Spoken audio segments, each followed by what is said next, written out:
राधे राधे दोस्तों, आपका हमारे चैनल गुड वाइब्स पर स्वागत है। स्वार्थी यानी कि स्वयं का अर्थ, जो इंसान स्वयं का अर्थ जानना चाहता है, जो खुद को समझना चाहता है, क्या वो इंसान आपकी नज़र में गलत है? हम जब भी किसी को स्वार्थी कहते हैं तो उसका मतलब तो यही होता है कि वो आदमी स्वयं का अर्थ समझना चाहता है। तो फिर वो गलत कैसे हुआ? स्वार्थी शब्द दुनिया की नज़र में, समाज की नज़र में एक अलग ही नज़रिए से समझा जाता है। अक्सर हम अपने आसपास ऐसे बहुत से लोगों को देखते हैं जो स्वभाव से बहुत अच्छे प्रतीत होते हैं, यानी कि सब लोगों की मदद करते हैं, सबसे अच्छा व्यवहार रखते हैं। लेकिन इसके साथ हमने ये भी देखा होगा कि ऐसे लोग जो स्वभाव के अच्छे होते हैं, दूसरों की मदद करते हैं, वो दुखी भी ज्यादा रहते हैं। और जो लोग स्वार्थी होते हैं वो फलते फूलते चले जाते हैं। तो ऐसे में परमात्मा की सत्ता पर उंगली उठाना निश्चित है। लेकिन अगर ये सत्य है तो हमें कौन सा मार्ग अपनाना चाहिए? क्या हम भी दूसरों के जैसे बन जाए? पता नहीं आप में से कितने लोग ये मानते हैं कि अच्छे लोग जीवन में बहुत दुखी रहते हैं, लेकिन इसके पीछे का सत्य क्या है?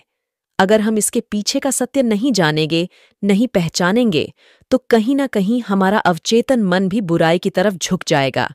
इसीलिए अपने मन में ऐसे विचार पनपने से पहले इस बात की पूरी सच्चाई, पूरा निष्कर्ष निकाल लें, ताकि भविष्य में आपको अपने अच्छे होने पे पश्चाताप ना हो, दुख ना हो। आज की जो बौद्ध कहानी मैं आपको सुनाने वाली हूं, उसमें आपको 5 ऐसे तरीके पता चलेंगे जिसके माध्यम से अगर आप कर्म करते हैं तो आप अच्छे कर्म भी कर पाएंगे और दुखी भी नहीं होंगे। इससे पहले कि आप इस कहानी में खो जाएं, इस चैनल को सब्सक्राइब जरूर कर लें।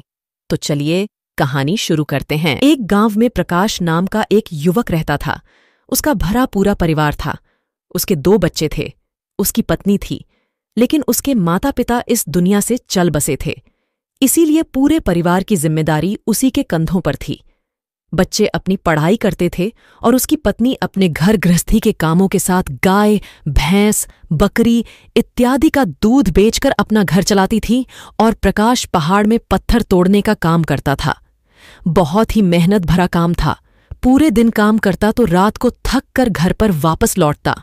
लेकिन इतनी मेहनत करने के बाद भी अगर प्रकाश को गांव का कोई भी आदमी मदद के लिए बुलाता तो प्रकाश कभी भी मना नहीं करता था। उसके जीवन का एक ही सिद्धांत था, अगर मैं दूसरों की मदद करूंगा तो परमात्मा मेरा साथ देंगे, परमात्मा मेरे साथ कुछ बुरा नहीं होने देंगे। प्रकाश अपने इस सिद्धांत का पालन बहुत ही कड़ाई के साथ करता था। वह इस सिद्धांत पर इतना विश्वास करता था कि अगर कोई बाहर का आदमी उससे मदद मांग ले तो वो अपने घर का काम भी अधूरा छोड़कर उस आदमी की मदद करने के लिए पहुंच जाता था, जिसकी वजह से उसकी पत्नी बहुत परेशान रहती थी। वो अक्सर प्रकाश को समझाने की कोशिश करती थी कि सबसे पहले अपना काम करो, अपने परिवार को देखो, 2 बच्चे हैं हमारे और फिर भी तुम दूसरों के काम करने में लगे रहते हो। अरे अपने घर को तो संभालो, अपना घर संभाल नहीं रहा, दूसरों की मदद करने चले हैं। और जब ऐसी ऐसी बातें आनंद के कानों में पड़ती तो उसके हृदय में कांटा चुभने लगता था और उन दोनों में लड़ाई झगड़ा शुरू हो जाता था। अक्सर उनके लड़ाई झगड़े का यही सबसे बड़ा कारण होता था, लेकिन ना तो प्रकाश अपने आप को बदल पाया और ना ही उसकी पत्नी ने उसको समझाना कभी बंद किया। इसी वजह से आए दिन उनके घर में क्लेश होता रहता था।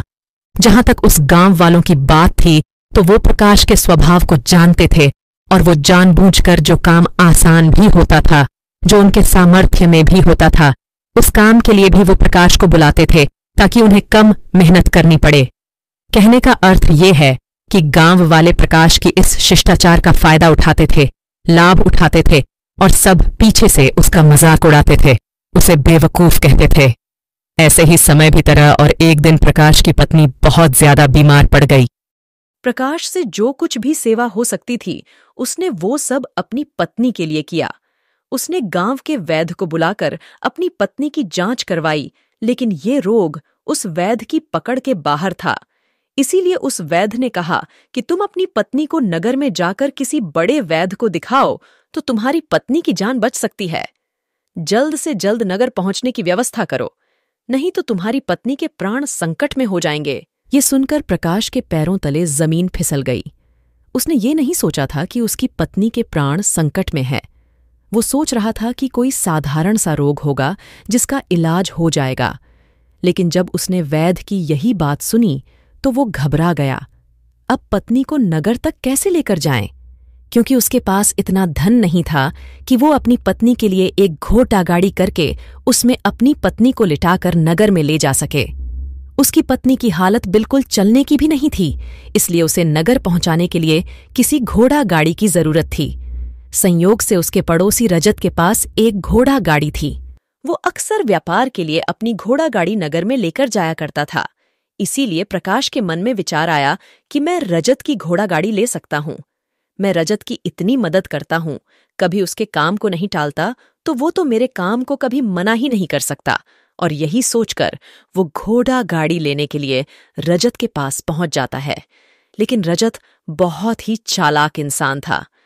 वो बिना किराए के अपनी घोड़ा गाड़ी अपने सगे संबंधियों के लिए भी नहीं ले जाता था, तो प्रकाश की तो दूर की बात रही। जब प्रकाश ने उससे घोड़ा गाड़ी के बारे में पूछा तो उसने ये कहकर उसका ये काम टाल दिया कि मेरे घोड़े बहुत ज्यादा बीमार हैं, वो शायद बच भी मुश्किल से पाएंगे। 5 दिनों से वो कुछ नहीं खा रहे, तो ऐसे में बेचारा घोड़ा गाड़ी लेकर कहाँ नगर तक पहुंच पाएगा। हाँ, अगर तुम कुछ धन की व्यवस्था कर सकते हो तो मैं अपने एक मित्र की घोड़ा गाड़ी तुम्हारे लिए मंगवा सकता हूं। ये सुनकर प्रकाश परेशान और चिंतित हो गया, क्योंकि उसके पास धन तो था ही नहीं। इसका मतलब उसकी पत्नी बड़े नगर में वैद्य के पास इलाज के लिए पहुंच ही नहीं पाएगी। उलझन भरे हुए विचार ले हुए जब प्रकाश वापस आ रहा था तो उसने एक दिल दहलाने देने वाला दृश्य देखा। उसने देखा कि रजत के घोड़े, जो रजत के अनुसार बीमार थे और कुछ खा भी नहीं रहे थे, वहीं घोड़े गांव का ही एक युवक उसकी बाट से खोलकर बाहर ला रहा था और गाड़ी में उसको जोत रहा था। ये देखकर पहले तो प्रकाश को कुछ समझ में नहीं आया। उसके बाद जब प्रकाश ने उस युवक से पूछा तो उसने बताया कि रजत ने ये घोड़ा गाड़ी उसे किराए पर दी है। ये सुनकर प्रकाश का दिल टूट गया। उसने कभी सपने में भी नहीं सोचा था कि उसका सबसे अच्छा मित्र रजत उसके साथ ऐसा कर सकता है। हालांकि ये इस बात पर दुखी होने का वक्त नहीं था, इसीलिए प्रकाश वहां से जल्दी से लौट जाता है और गांव के ही एक सेठ के पास जाकर कुछ धन उधार लेकर रजत को दे देता है। रजत अपने मित्र की घोड़ा गाड़ी मंगवा देता है, जिसके बाद वो अपनी पत्नी को वैद्य के पास नगर में ले जाता है। जब उसकी पत्नी का इलाज चल रहा था तो प्रकाश यही सोच रहा था कि एक वो दिन था जब रजत की बेटी बीमार हो गई थी और रजत यहाँ पर नहीं था, तो मैं पूरी रात वैद्य जी के पास उसके लिए बैठा रहा था, उसकी देख रेख की थी, उसकी सेवा की थी। इतने दिनों तक रजत नहीं आया था, तब मैं ही उसके परिवार की देखरेख किया करता था। हाय, कैसा दुर्भाग्य है ये, जिसके लिए मैंने इतना कुछ किया। उसने एक घोड़ा गाड़ी देने से मुझे मना कर दिया, और वो भी तब जब मेरी पत्नी जिंदगी और मौत के साथ खेल रही थी। कुछ देर बाद वैद्य बाहर आकर प्रकाश को एक बहुत बुरी खबर देता है। वो प्रकाश को बताता है कि उसकी पत्नी को कर्क रोग हो चुका है और इसका कोई भी इलाज नहीं है। उसके पास कुछ समय ही शेष बचा है। ये सुनकर प्रकाश दुखी होकर वहीं जमीन पर बैठ गया। उसकी पूरी दुनिया उजड़ने वाली थी और उसे कोई रास्ता नजर नहीं आ रहा था। कुछ समय बाद उसकी पत्नी चल बसी और अब दोनों बच्चों की जिम्मेदारी उसके कंधों पर आ गई थी। लेकिन यहाँ पर प्रकाश के सारे सिद्धांत टूट चुके थे, उसके सारे भ्रम खत्म हो चुके थे। अब उसके दिमाग में एक ही बात थी कि अच्छा कर्म करने से परमात्मा साथ नहीं देता, बल्कि बुरे लोग फलते फूलते हैं, और इस बात का मैं सबसे बड़ा गवाह हूं। ये विचार अक्सर उसके दिमाग में चलते रहते थे और इसी वजह से उसका मन धीरे धीरे संन्यस्त हो गया, देश दुनिया से दूर हट गया। और एक दिन ऐसा भी आया जब वो अपने बच्चों को अपने रिश्तेदारों के पास छोड़कर इस देश दुनिया को त्याग कर एक सन्यासी बनने के लिए घर से निकल पड़ा। उसने गांव में किसी को कुछ नहीं बताया, किसी को नहीं पता था कि प्रकाश अचानक कहाँ गायब हो गया। सन्यास की दीक्षा लेने के लिए वो एक बौद्ध भिक्षु के पास पहुंचता है। बौद्ध भिक्षु उस समय ध्यान में बैठे हुए थे। ध्यान से बाहर आने के बाद वो बड़े ध्यान से प्रकाश के चेहरे को देखते हैं और उससे सन्यासी बनने का कारण पूछते हैं। इस पर प्रकाश उन्हें अपनी पूरी आप बीती सुना देता है और कहता है कि हे महात्मा, इस दुनिया से मुझे कुछ भी हासिल नहीं हुआ। मेरा मन इस दुनिया से विरक्त हो चुका है। जब अपने दोस्तों ने ही मेरा साथ नहीं दिया तो इस दुनिया में रहने का क्या मतलब? और इसी वजह से मैं सन्यासी बनना चाहता हूं। ये सुनने के बाद बौद्ध भिक्षु ने उपदेश देना शुरू किया। उन्होंने कहा कि याद रखना बेटा, जीवन से विरक्त होकर सन्यासी बनना तुम्हें परम सुख तक कभी नहीं पहुंचा सकता, परमानंद तक कभी नहीं पहुंचा सकता। तुम दुनिया से अपने मन पर एक बोझ लेकर विरक्त हुए हो। तुम दुनिया से परमात्मा की खोज करने के लिए विरक्त नहीं हुए हो। इस भ्रम में कभी मत रहना। तुम संसार से विरक्त हुए हो क्योंकि संसार ने तुम्हें धोखा दिया, ऐसा तुम्हें लगता है। इसीलिए तुम परमात्मा पे कभी विश्वास नहीं कर पाओगे और ना ही उन पर अपनी पूर्ण आस्था बना पाओगे। इसीलिए सन्यासी होने का भी तुम पूरा लाभ कभी नहीं उठा पाओगे। सन्यासी होने का लाभ तब मिलता है जब हमारी प्रभु में, परमेश्वर में, परमात्मा में पूर्ण आस्था बन जाती है। मैं तुमसे पूछता हूं, क्या तुम्हारी आस्था परमात्मा में है? ये सुनकर प्रकाश कहता है कि हे महात्मा, मैं तो दुनिया देखकर आया हूं कि जो बुरे कर्म करता है वो फलता फूलता है और जो अच्छा काम करता है उसे कुछ भी नहीं देता। परमात्मा उसे दुख ही दुख देता है। इसीलिए मैं परमात्मा पर अपनी पूर्ण आस्था कैसे बना सकता हूं? ये सुनकर उस बौद्ध भिक्षु ने कहा कि यही तो मैं तुम्हें समझाना चाहता हूं कि तुम पूरी ऊर्जा अपनी सन्यासी जीवन में लगाओ और उसके बाद भी तुम्हें फल प्राप्त ना हो तो तुम्हें कैसा लगेगा? इसीलिए किसी की भी मदद करने के लिए मैं 5 सिद्धांत तुम्हें बताता हूं। ये 5 सिद्धांत समझकर संसार में वापस लौट जाओ और संसार में एक ग्रस्त जीवन जियो। उसके बाद ही सन्यासी जीवन का उदय होता है, जब हम अपने ग्रस्त जीवन को पूर्ण रूप से समझ लेते हैं और अपनी जिम्मेदारियों का निर्वाह कर देते हैं।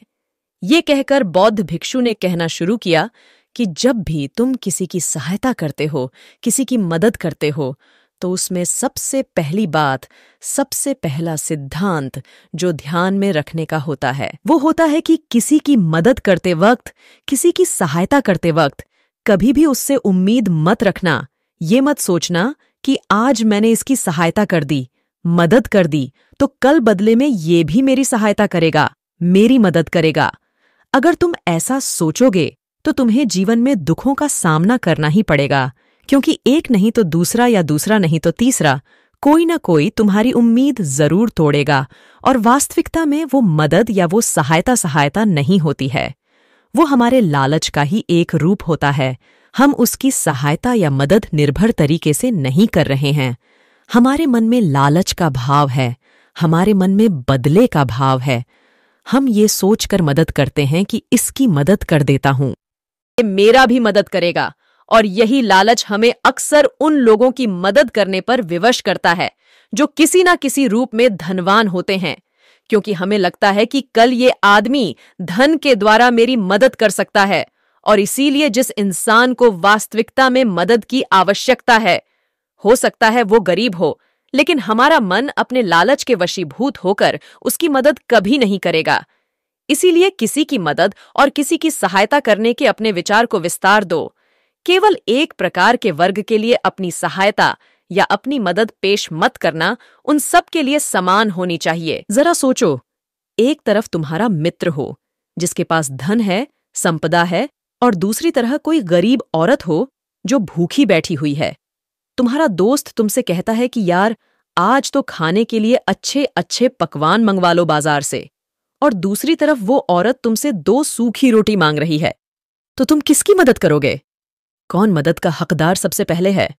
पहले हमारा कर्तव्य बनता है कि उस औरत की भूख मिटाए, लेकिन अक्सर इंसान ऐसे नहीं सोचता।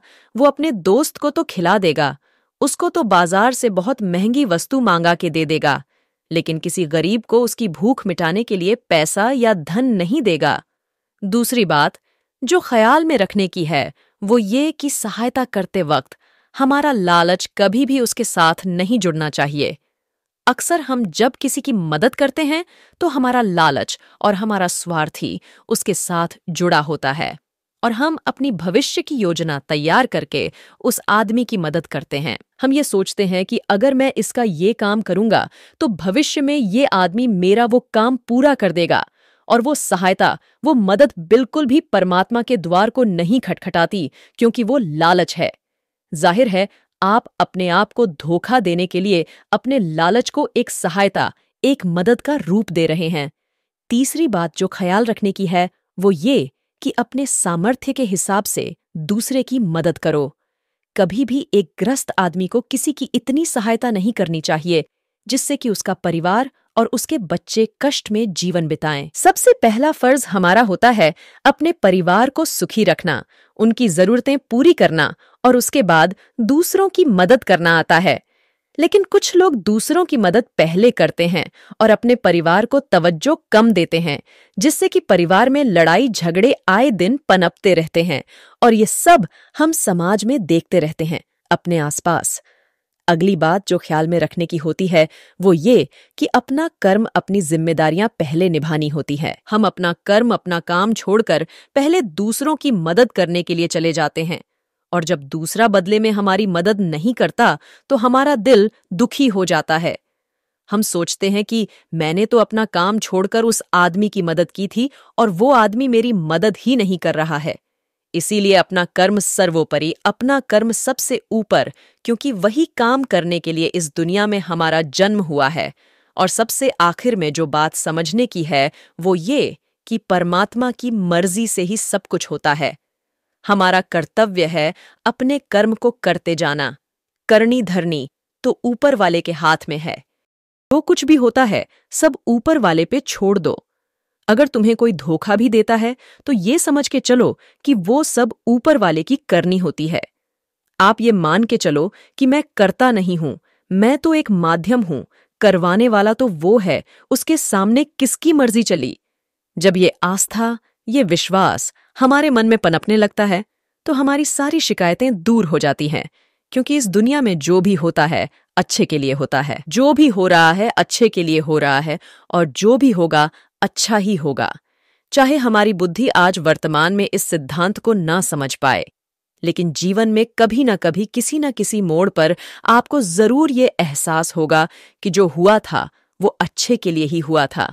इसीलिए सारी शिकायतें दूर कर दो और बस अपना कर्म करते जाओ। अपने ग्रस्त जीवन को पूर्ण रूप से जी लो और उसके बाद ही सन्यासी जीवन की नींव होती है। इसके बाद बौद्ध भिक्षु ने प्रकाश को कहा कि वापस अपने गांव लौट जाओ, अपनी बेटियों को वापस लेकर आओ, उन्हें पालो पोसो, अपने बच्चों को वापस लेकर आओ, दूसरी शादी कर लो, लेकिन बच्चों का पालन पोषण अच्छे तरीके से करो। ये सुनकर प्रकाश अपने बच्चों के साथ अपने गांव में वापस लौट आता है। गांव में किसी को खबर नहीं थी कि प्रकाश कहाँ पर गया हुआ था और वो क्या ज्ञान लेकर वापस लौटा है। लेकिन अगले दिन सुबह सुबह गांव वालों ने प्रकाश के चेहरे पर एक अलग ही चमक, एक अलग ही आभा पाई। अगर आपको यह वीडियो अच्छी लगी हो तो वीडियो को लाइक करें, शेयर करें और हमारे चैनल को सब्सक्राइब करें। धन्यवाद। राधे राधे।